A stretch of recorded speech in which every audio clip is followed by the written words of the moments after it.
Producción de hormonas, uy, eso es pimpirulazo. Pero para que sepan la producción de todas las hormonas esteroidales, cómo se da, tanto en la glándula adrenal, que tenemos aquí, está arriba de la glándula adrenal, como en el folículo ovárico. Recuerden que las hormonas de la glándula adrenal tiene una peculiaridad, tiene la médula y tiene la corteza adrenal.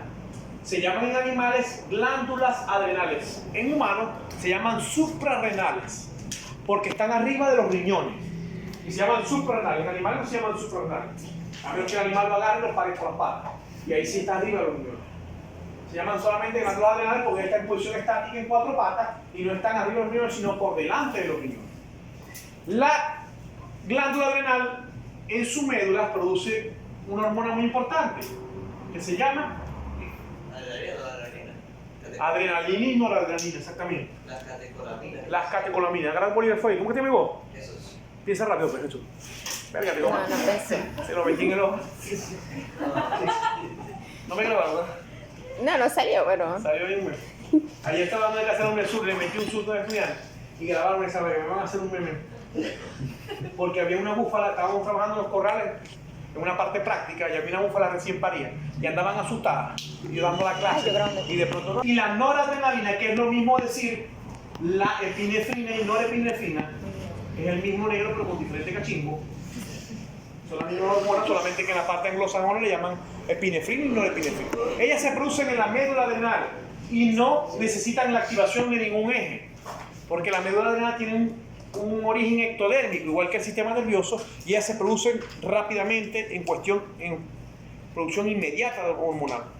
Es decir, no necesita la activación de un eje. Mientras que la corteza adrenal produce mineralocorticoides y glucocorticoides, que el más importante para nosotros es el cortisol. Que esto tiene que ver, esto es el eje del estrés, pero este es el de corto plazo o de forma inmediata, y este es el de largo plazo o de forma mediata. Cuando hay la activación del eje hipotálamo hipófisis adrenal. Eso se da aquí, miren. Glucocorticoide, 21 átomos de carbono. Tenemos el cortisol. Esta molécula también la han modificado y se pueden colocar inyectados. Inclusive los antiinflamatorios esteroidales son modificaciones de cortisol. Sí, La dexametasona y todas esas cosas son medicamentos esteroidales que vienen a partir del cortisol. La siguiente. Bueno, esto lo deberían ver bien con el profesor, de hecho, pero para que no estén tan perdidos, cuando se da la foliculogénesis tenemos folículos primordiales, folículos primarios, folículos secundarios y folículos con antro, o llamados folículos terciarios. Ella va creciendo a lo largo de toda la corteza ovárica, que es donde hay el crecimiento folicular. La médula ovárica solamente tiene vasos sanguíneos y vasos linfáticos, pero la corteza ovárica es solamente donde hay la producción de esos folículos. Que en el caso de la yegua, si se acuerdan de anatomía comparada, la yegua tenía una peculiaridad, que el ovario tenía una sola zona que tenía corteza ovárica, que era esta, que es la fosa de la ovulación. ¿Se acuerdan de eso en la yegua? ¿Lo vieron con la profesora Maluli? La fosa de la ovulación es simplemente que el ovario evaginó hacia adentro y todo esto es médula ovárica. Aquí no hay crecimiento folicular. El crecimiento folicular solamente se da aquí, en la fosa de la ovulación. Solamente hay corteza ovárica en esta parte. Aquí crece el folículo, que es bien grandote, lo puedes palpar, el veterinario olimpiatra lo puede palpar tranquilamente porque puede medir hasta 3 centímetros, bien mollejudo, y puedes ecografiarlo también bastante bien. Luego él se explota, se da la ovulación, que en la yegua la ovulación sí se da en el celo, no es como en la vaca y la búfala que no ovula en el celo, sino que ovula en... Por... No digo nada. ¿En qué fase del ciclo estral ovula la vaca? Perdón, la vaca y la búfala. Lo que pasa es que yo doy tantas clases en tantas partes que después yo les di esa verga y no se los di. Pero, ¿en cuál de esas fases ovula la vaca y la búfala? En el metaestro. ¿Quién dio metaestro? ¿Quién es tú? Joana. Joana. Bien, Joana, en el metaestro. Cuando está haciendo frío, Morales. A ver si está risa, mira. Atrás de Morales, agarrando el calor de Morales. Morales, cuando está haciendo frío, se activa una hormona que incrementa el metabolismo para producir calor. Eso se conoce como termogénesis, o la producción de calor. ¿Cuál es esa hormona, Morales?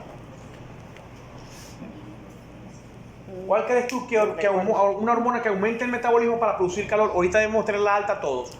porque estamos produciendo termogénesis. Tenemos el hipotálamo posterior activado para producir tiritar de frío, a incrementar el metabolismo basal para producir calor, pero también hay una hormona que se produce en un órgano endocrino importante que yo mencioné al inicio de la clase. No, eso es la fiebre. Te lo digo, pero... Mateo, te tiré a matar. Te voy a dibujar el órgano. Te lo dibujo ahorita. La tiroides. La tiroides. La T3 y la T4 son hormonas que incrementan el metabolismo. Incrementan el metabolismo. ¿Ustedes no han visto que no que estoy gorda por la tiroides, por la hamburguesoide, por la tacoide, por la pixoide? La tiroides incrementa el metabolismo. Cuando estamos así en época de frío, la termogénesis se produce incrementando la triotironina y la tetraiotironina. Entonces el metabolismo incrementa y produce un mayor consumo de oxígeno y una termogénesis o producción de calor. Cuando hay falla, bien sea hacia abajo o hacia arriba, que se llama hipotiroidismo o hipertiroidismo, esos cambios en el metabolismo siempre lo adjudican con la obesidad, por ejemplo. Entonces, no, la tiroides es la que resulta que se manda una hamburguesa allá en el Torbe, que vale $8, a bichacito se dice que es la tiroides. Pero si hay personas que pueden sufrir de la tiroides, que se les caiga el pelo, que se enfermen de depresión. Claro, la tiroides es un órgano sumamente importante, inclusive para la reproducción. La tiroides tiene que estar bien para la ciclicidad menstrual en la mujer. Todo eso puede dar. La conducta, el metabolismo como tal. Por eso es que decimos una mujer cuando tiene problemas en la tiroides tiene problemas hormonales. Y por lo general, ¿por qué puede suceder eso? Generalmente a veces son déficits nutricionales de yodo. Recuérdense que la tiroides está estrechamente relacionada con un mineral traza que es el yodo. Por eso que se llama triyodotironina y tetrayodotironina, que es la T3 y la T4. O la triyodotironina y la tiroxina. Yo pensé que yo no estaba ustedes. Bien, ese es el folículo, ya se lo dibujé, yo lo dibujé más bonito como está aquí.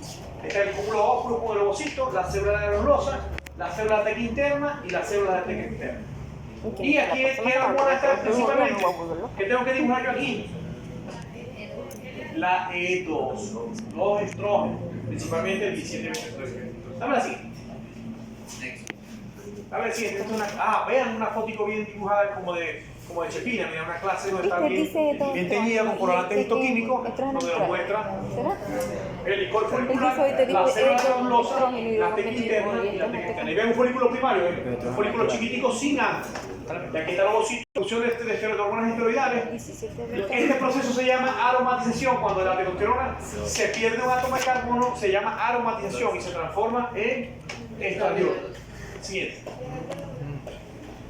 Más de lo mismo, más del eje, el eje hipotálamo. Esas son las imágenes de Sanger. Esto es una imagen en inglés, ¿no? Si ustedes ven nada de esto es traducido, pero es fácilmente interpretable.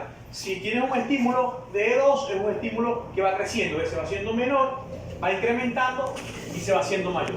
Lo mismo para la FSH y la LH. Aquí está la FSH grande para que estos folículos se recluten y empiecen a crecer, sean seleccionados y luego que seleccionen, la LH incrementa en relación a la FSH. Y ya después se da la ovulación, porque se da el feedback positivo de los estrógenos para la LH, que es el feedback positivo de la ovulación. La señal, yo necesito ovular, ya estoy listo para ovular. Entonces se libera y vean que aquí hay una I. ¿Qué significa esa I? ¿Qué hormona es esa que produce el folículo? La I. La inhibina. La inhibina se está produciendo aquí y está inhibiendo la FSH. Vean cómo la va reduciendo a sus niveles mínimos, a niveles tónicos. ¿Se acuerdan cuando vimos en la primera clase que hay niveles cíclicos y hay niveles tónicos? Esto es tónico o basal. Y esto es cíclico o pico de producción hormonal.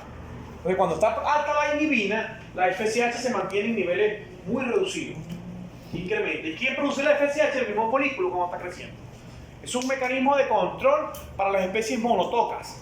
Es decir, para que un folículo más grande ejerce dominancia sobre los demás folículos. Ese mecanismo de inhibina no es tan eficaz para el caso de la cerda, de la gata, de la perra, porque son especies politocas. Es decir, muchos folículos van a crecer. 8, 10, 16. Depende de la prolificidad. Recuerden que en el parto existe un término que se llama prolificidad. El número de crías que se da en un parto, en incremento. Si una prolificidad alta, una cerda puede parir hasta mayor número de lechones de lo que tiene de tetas. que generalmente las modificaciones genéticas que hemos hecho a través de la selección han llevado a que muchas veces una cerda para más lechones que las tetas que tiene. Entonces tienes que agarrar 2 o 3 lechoncitos y ponérselos a una madre nodriza, que también esté recién nacida y que tenga una teta habilitada.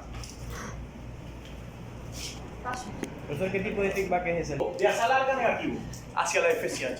Y la activina hace lo contrario, un feedback positivo de asa larga hacia la FSH. Quedó bravo. Siguiente. No, vamos a echar para atrás ahí, para que hablemos un poquito de pubertad. Cuando estamos en la pubertad o en la pubescencia, a mí me llegó hace como 10 años. Que se pasaron, oye. Sí, me llegó así como 10 años. Sí, tengo 34. Dando clases. Pubis, que significa pubertad, porque en el humano aparece el vello púbico. Y de ahí viene el... No, es que tengan muchachos. No te muevas mucho ahí, porque está... Del vello púbico. Y le dan el nombre originario por el griego. También le llaman pubescencia. Cuando una hembra está puber, tiene muchos folículos pequeños que no van a la ovulación. El principal signo de pubertad en una hembra es el celo y la ovulación. Anótelo ahí. Vamos a sacar el tema de pubertad el día de hoy.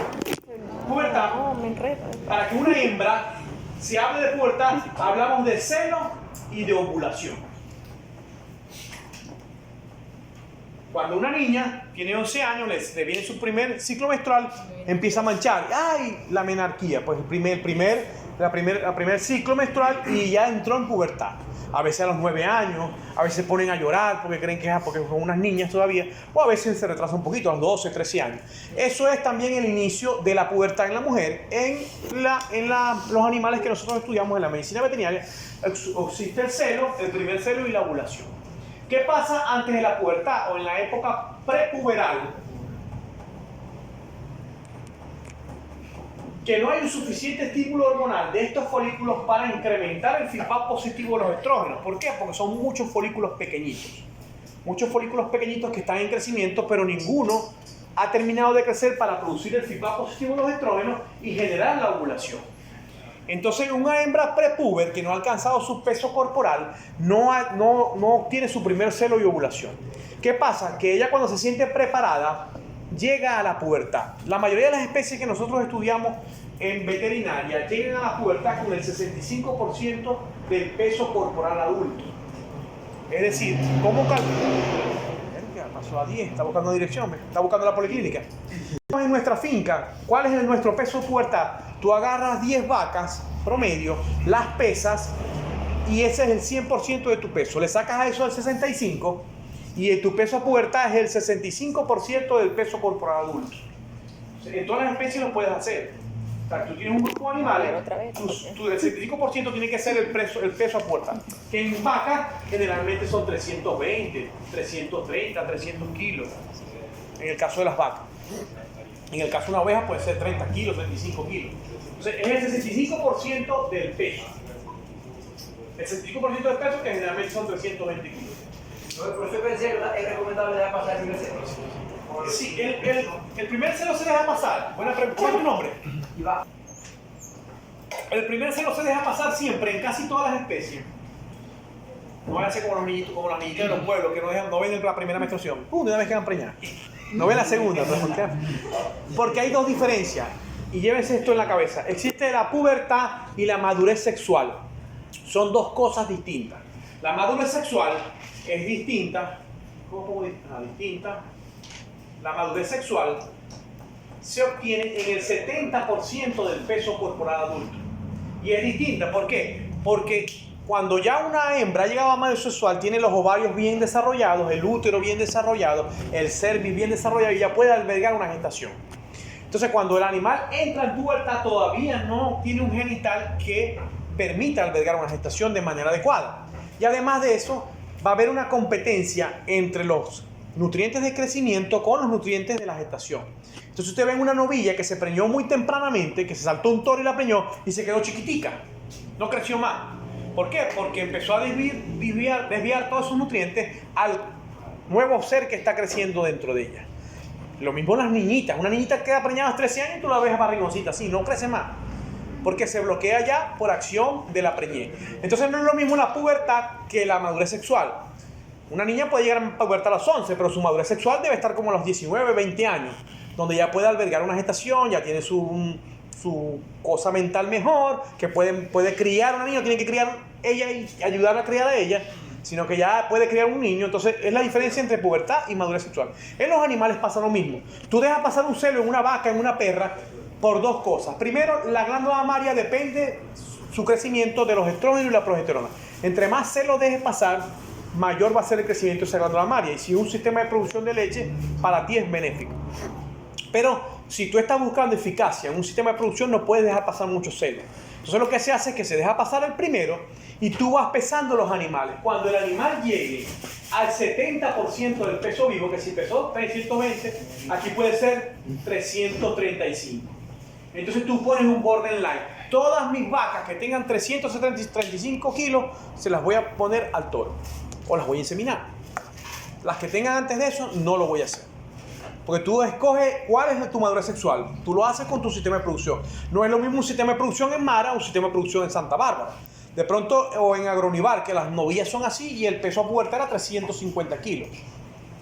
Porque eran animales que le gustaba ver los gordos al dueño de Agronivar y no quería meter. Había novillas bien bonitas, 320 kilos. No, todavía está muy pequeña. Está muy pequeña. Faltaban 30 kilos. 30 kilos, ¿cuánto es 30 kilos de ganancia en una vaca? ¿Cuántos meses creen que pasen para que gane 30 kilos? ¿Ah? Poquito. Una vaca bien nutrida puede ganar hasta 1 kilo diario. En un mes se lo ganan en un Agronivar tranquilamente. Le ponen un mes más para que se gane. Recuerden que la ganancia diaria de peso en bovino va de 500, lo ideal, de 500 gramos a 1000. Pero hay animales que ganan 1200, 1300 kilos. Y también hay animales que ganan 200 gramos. ¿No? Se ganan 1 kilo, pero cada 5 días. Entonces, la llegada a la pubertad está inversamente proporcional con el peso. Entre mayor sea el peso, menor es la llegada a la pubertad. ¿Se entiende eso? Que entre mejor nutrido esté un animal nulíparo, más rápido va a llegar a la pubertad. Porque son variables que se comportan inversamente proporcional. Entre mayor sea el peso de un animal, más corta va a ser su pubertad. Que eso es lo que nosotros queremos. Que un animal nulíparo sea rápidamente pasado a un animal que entre dentro del sistema de producción. Entonces, tenemos que tener la diferencia entre pubertad y madurez sexual. Que en la hembra dijimos que es el celo y la ovulación. Pero aquí vamos a par de las partes. Estoy dando la clase como si fuera reproducción. Se me salió el chip de endo y se me metió el de repro. Eso es una parte importante cuando vean repro, con el profesor Juan Carlos Gutiérrez y tal. Pero quiero dar la parte de endocrino. ¿Cuáles son las hormonas importantes de la llegada a la pubertad? Eso le llaman los endocrinólogos el gatillo puberal. Porque es como si activaras un tiro, hicieras un tiro. Un animal está prepuber hoy y mañana está en pubertad. Porque se activó su gatillo puberal. El gatillo puberal tiene la producción de varias hormonas. La más importante hasta ahora descubierta en el año 2002, 2003 por ahí. No, mentira, en el 97. No, me fui. Bueno, ustedes lo investigaron. Yo les dije, ¿cuál es la hormona de la pubertad? Que les puse un chocolatico, ¿se acuerdan? Pectina. Y empezaron la quispectina. La quispectina es una de las hormonas importantes para la pubertad. Está también la leptina. También es una hormona bastante importante para la pubertad porque la leptina la sintetiza ¿dónde? ¿Dónde se sintetiza esta hormona? En los adipocitos, en la grasa blanca. Recuerden que existe grasa marrón, grasa blanca y grasa amarilla. De acuerdo a la edad. Grasa marrón recién nacido. Si es marrón porque es rica en mitocondrias para darle energía al recién nacido. La grasa blanca, que es la que tenemos nosotros. No, la mía es la de cervecita. Y la grasa amarilla, que es la grasa más senil del animal viejo. Cuando tú ves en matadero un animal que tiene la grasa amarilla, es un animal que te lo sacaron viejo. Un animal que se fue para matadero ya viejo, una vaca vieja, por ejemplo. Generalmente cuando tiene la grasa amarilla le ponen una etiqueta de industria. ¿Por qué la médula ósea se vuelve amarilla? La médula ósea también cambia de color, ¿ah? O sea, se vuelve amarilla por la grasa. exactamente, y cambia de color. Y también te ayuda a hacer las propiedades organolépticas de una canal. Hay otras cosas, la osificación y tal. Inclusive cuando vean un sistema de producción cárnico, se pueden ver cuando una canal es de hembra y cuando una canal es de macho. Porque la presencia de un músculo, los músculos del pene y los músculos están ahí en la canal y lo puedes identificar. Este era un torete. Entonces tú puedes hacer la clasificación de acuerdo. Porque si es un torete joven, se clasifica como A. En cambio, si es una vaca, entonces ya la pasa a clasificar como B, o si tiene mucho hueso, la clasifica como industria. Cuando ustedes vean una GNRH, Obviamente la LH.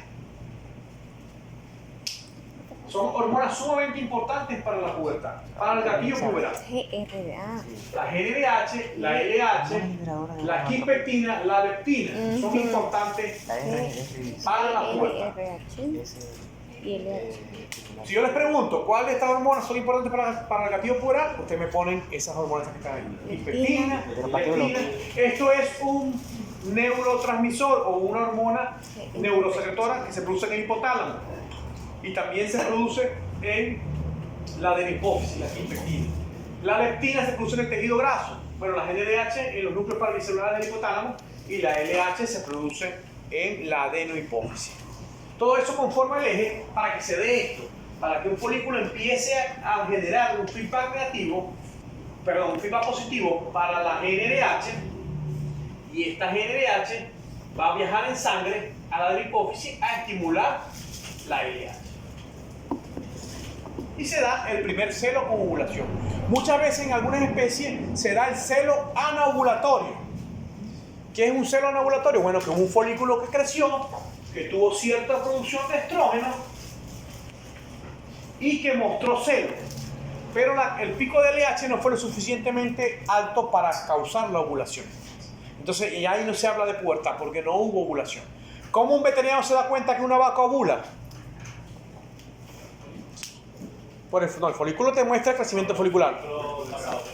Pero ¿y cómo, qué detecta para ver que es un folículo pasado? ¿Qué viene después del folículo? El cuerpo lúteo. El veterinario mete la mano en un animal de 335 kilos y consigue una estructura que deforma el ovario, que tiene una corona y es un cuerpo lúteo. Es algo así como esto, pero más grande y de color más rubito. El folículo es como una vejiguita, como una ampolla que apenas si se toca. El cuerpo lúteo es una estructura dura, que si tú la aplastas duro se sale inclusive. Hace la enucleación del cuerpo lúteo, que así era como se hacía la enucleación, la luteólisis en el año 1940, 1950, cuando existía la prostaglandina. Sacabas el cuerpo lúteo y bueno, metan esa vaca para que salga el celo dentro de 2 días.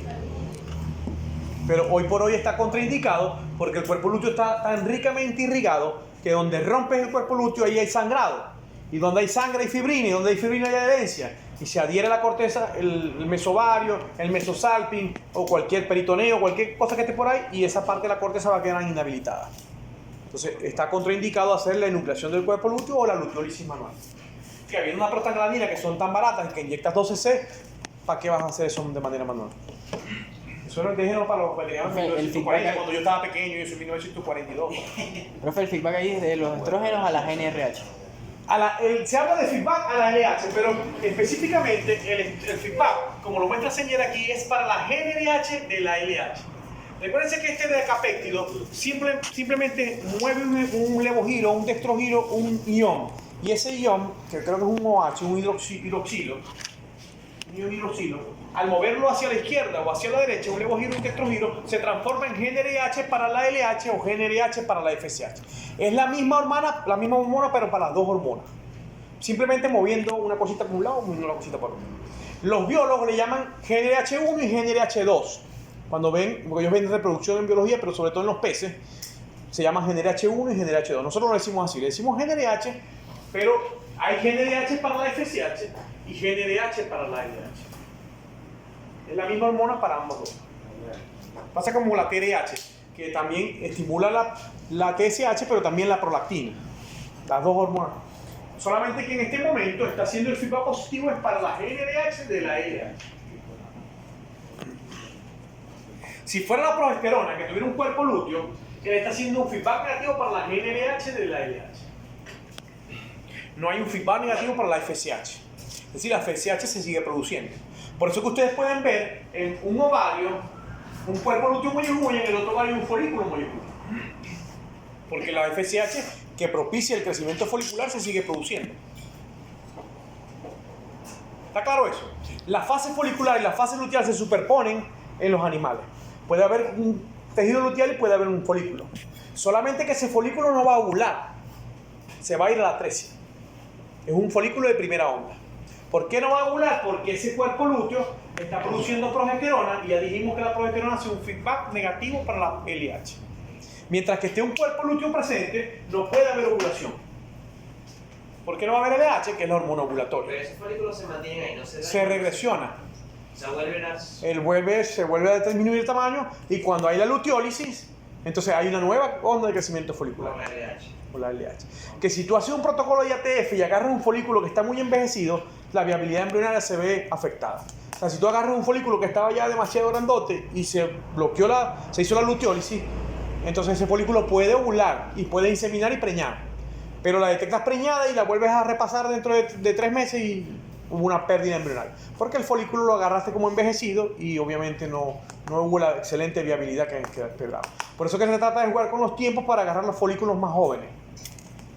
Lo mismo pasa con los espermatozoides también. Cuando hay espermatozoides envejecidos, en un animal que tiene mucho reposo, cuando eyacula espermatozoides envejecidos. Cuando yo evalúo un macho, yo le pongo un reposo, pero